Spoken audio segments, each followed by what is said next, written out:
thanks for joining us on another episode of Conversations and Connections, the official podcast of the Family Crisis Center of East Texas. I'm Stuart Burson, the prevention coordinator for the agency, and if you take that big sniff in the air, you might smell Christmas. Christmas is just around the corner. Yes, I know it's only November, but, all the retail stores are they starting to get their Christmas stuff out. And that's why we have Lisa Jackman with us today. Hi, Lisa. Hi, good morning. Good morning. And Lisa, you're in charge of keeping our thrift stores operating like a well-oiled machine. That's correct, Stuart. First of all, tell us a little about exactly what is your position with the agency. I'm Thrift Store Director is my title, and I'm over both of our thrift stores. Okay. And tell us about the thrift stores. We have two thrift stores, one in Lufkin, one in Nacogdoches. Just kind of tell us a little bit about what a thrift store is and how that fits into the Family Crisis Center. Well, the great thing about our thrift stores is all money that's generated is unrestricted funds. With your grants, as you know, they have to list every penny. But with this thrift store proceeds, they're able to spend it on things that are needed for families that normally wouldn't be able to be purchased. Okay. So I guess when someone goes into one of the thrift stores, what are they going to see? How does a thrift store operate? Everything's donated. Everything is donated, and people donate amazing things of all sorts. We put them in the store, goes it through production, they're sorted, graded, and then priced, and then put on the sales floor for you to shop. Okay. And the thrift stores are pretty popular, right? I know I drive by there quite often, and there's always cars in the parking lot at both stores, Lufkin and Nacogdoches. We've been very blessed by our donors. We try to be good stewards of those donations. We sort really hard. We don't just put everything on those sales floors. So, yes, we are popular in the respect that we have a lot of great merchandise at reasonable prices. What we price is called a fair market value. So, Lufkin, everyone understands fair. Our market is how far you drive to come to those stores. And value, we take a used product, figure out its value, and everything is different. And then it goes to the sales floor. And I think it's important to point out that, when you go into our thrift stores, you're not finding people's junk. You're not finding, a lot of times it's not garage sale type stuff. This is legitimately good merchandise. Obviously, it's going to be, or a lot of it's going to be used. Some of it may not have been used. But I think it's important to let people know that if they come into the thrift store, it's not a flea market. It's not just a bunch of junk that they're going to find. No, we sort hard to make sure that we have quality merchandise on that sales floor. One of the things that happens, say you give me an old t-shirt with paint on it, that's fine too, because we sell those clothes as salvage. They actually go to a company in Dallas, and they might be in third world countries, your border towns. So they pay us by the pound for used clothing that we do not sell. So we say, bring everything, let us sort it out and figure out which direction it really needs to go. Since we've come back from the pandemic, we closed for 6 to 8 weeks. Yeah. It's amazing how much more we've seen.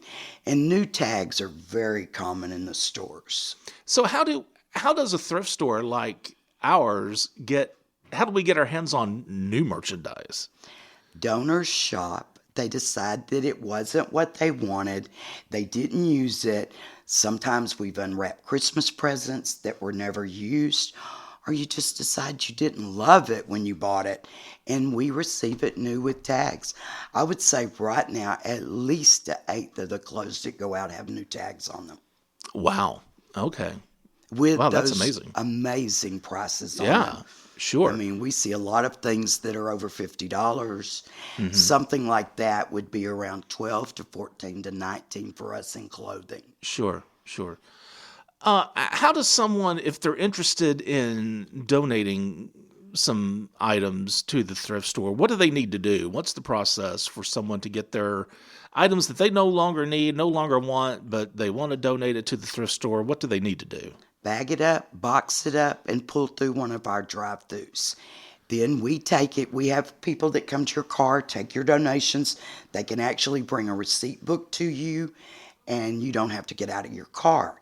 So it's just drive up and let us know you're there. We have doorbells that ring when you drive through those under those awnings at most stores, and it tells our guys, girls to come out to the car and unload you. That's all you have to do is just put it in your car and bring it to me. Okay. I was kind of joking at the start of the show about it being Christmas time. Obviously, I'm assuming just like other stores, we have Christmas merchandise at our stores. Unbelievable amounts of Christmas are donated each year, and we save. We save, say, from December the 26th, all the way till we've put ours out in the middle of October. So we save merchandise until right before the season. And Christmas is a big season for us. We have unbelievable amounts of Christmas still in our warehouses. We've been selling for 2.5 weeks now, and our shelves are full, but we restock every day. Awesome. Now, and I guess I should know this, and forgive me for not knowing this, but is there a special Christmas event that the thrift stores have every year? do. And that's already passed, Yes. right? But still, I want people to know about it so they'll keep it in mind for next year. We call it our Christmas extravaganza. We close the stores a little early the evening before. We take all the merchandise that's in those areas off, and then we set the store up for Christmas. So when we open the door that morning, you're walking into a winter wonderland. We have Christmas trees, we have decorations, we have clothes. Anything you can imagine that would be Christmas is on our shelves or our racks right now. Awesome. Great. And I guess it's safe to assume a lot of people specifically come to the stores during Christmas to see what we have as far as Christmas They merchandise. certainly do, because we have tremendous amounts of new merchandise that's going to be a lot cheaper than the cost was originally. Right. I think Lufkin last year sold over 100 Christmas trees. Do we ever have retail stores donate overstock things to us or We have in anything the like past. that? I don't think we've seen any this year. Okay, I was Things just wondering. seem to change every year. Right. And it's up to the company themselves if they donate. Right. You know, Sure. I certainly want new products. If anyone's listening out there, we would be glad to accept them. We can come and pick them up from you. We can give you a donation receipt, which is money you take off of your taxes. Right. So we're certainly interested in trying everything. How big of an operation is the thrift stores? You know, in some of the past episodes, you know, we've Heather and I and Melissa and I have talked about the importance to an agency for donations, for grants. You know, we are a nonprofit. That's how we make money. But also another source of revenue for an agency like the Family Crisis Center are the thrift stores. What has business been like for how much? Are you like Scrooge McDuck? Are you like doing the backstroke in a pile of money, or how does that? We do how does very that work? well. We're over 1/2 of the revenue that comes into our organization. And by doing that, that's less tax money through organizations that we're allowed to use. Yeah. I mean, we generate a lot of funds for the stores and for this organization. Wow, that's amazing. I mean, that Yes. really is. It's really fun too, because we know that we're doing a good thing. So my employees also, besides earning a paycheck, they experience satisfaction due to the fact that they know sometimes Children might have a meal because of the work they've done, or they give them clothes.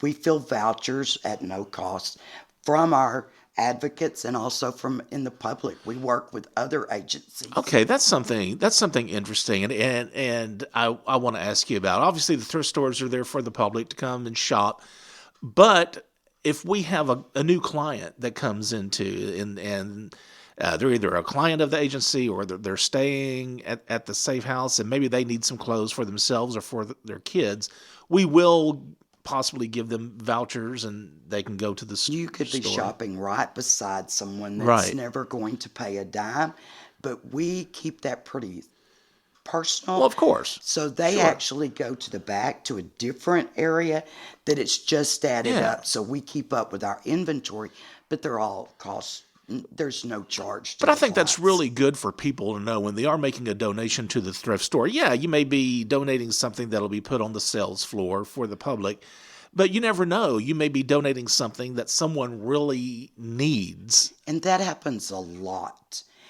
We call ourselves sometimes the closet for the safe house because there's no way the safe house could hold enough product, different sizes, styles that people would like.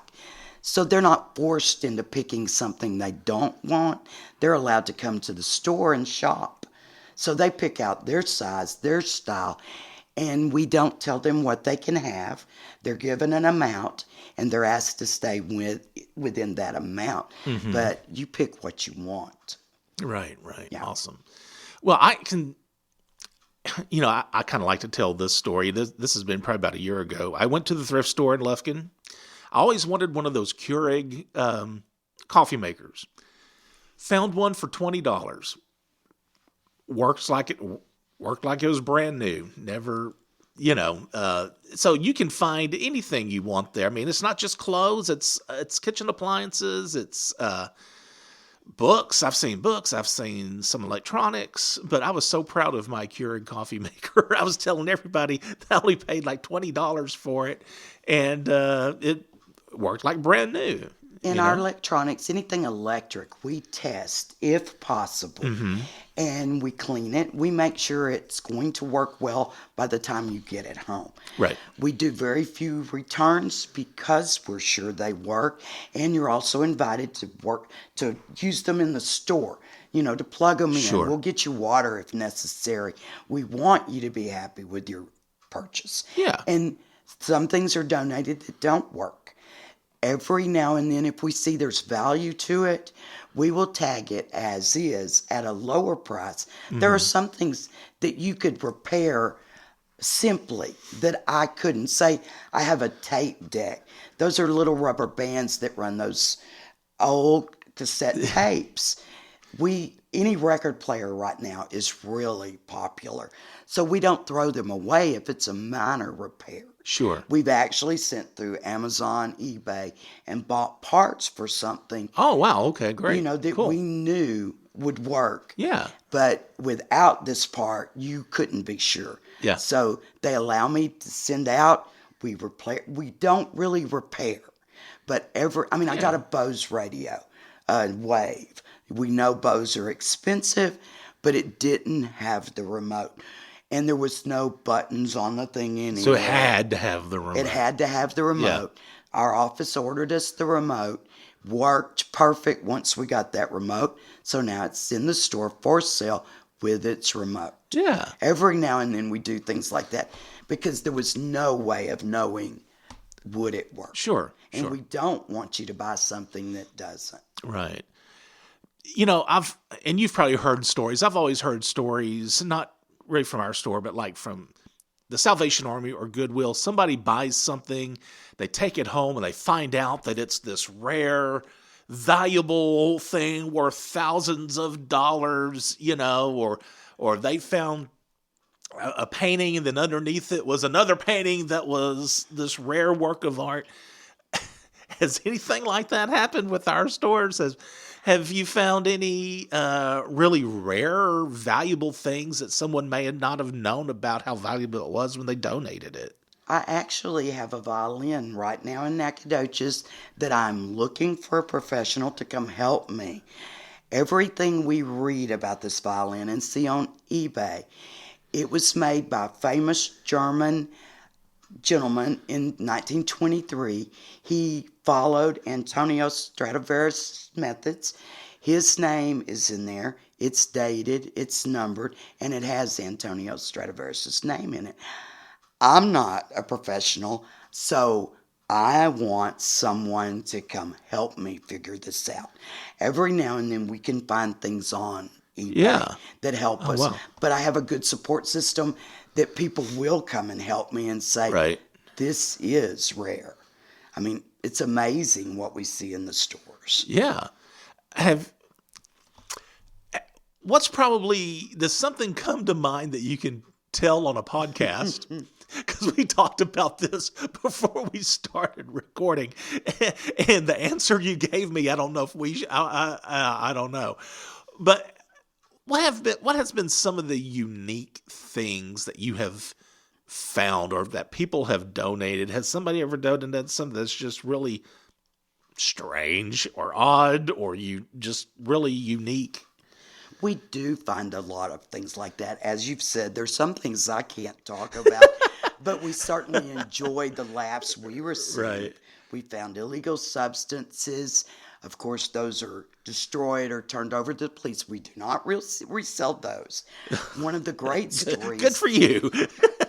One of the great stories is I have a gentleman that has been with me 14 years. Well, right at 14. I've been here nearly 14 years. Patrick Tyson has worked with me in Nacogdoches for 13 and a half years. He volunteers 40 hours a week. Patrick has Down syndrome. He found 29 $100 bills in an old house shoe. We were able to give this back to his wife. But every 10 years, the gentleman had hid money from his wife, and he bought her a really neat present that he wouldn't let her know. He passed away after they had been married 29 and a half years.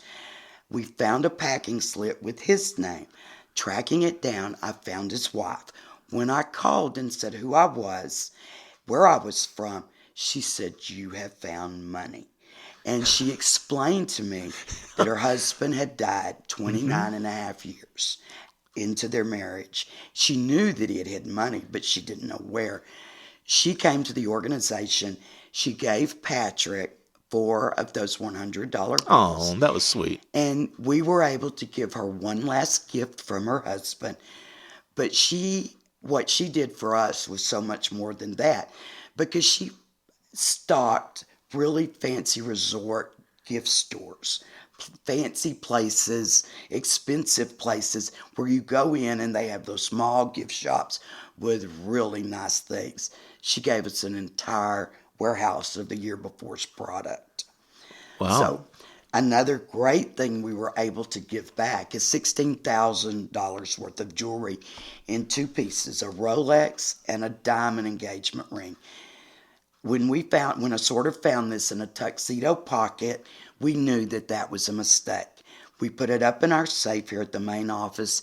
It took the lady 3 months. Husband worked out of the country 6 months out of the year.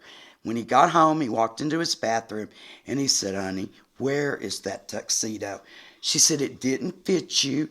Family in Lufkin were having a garage sale, asked me to come down, and I brought it."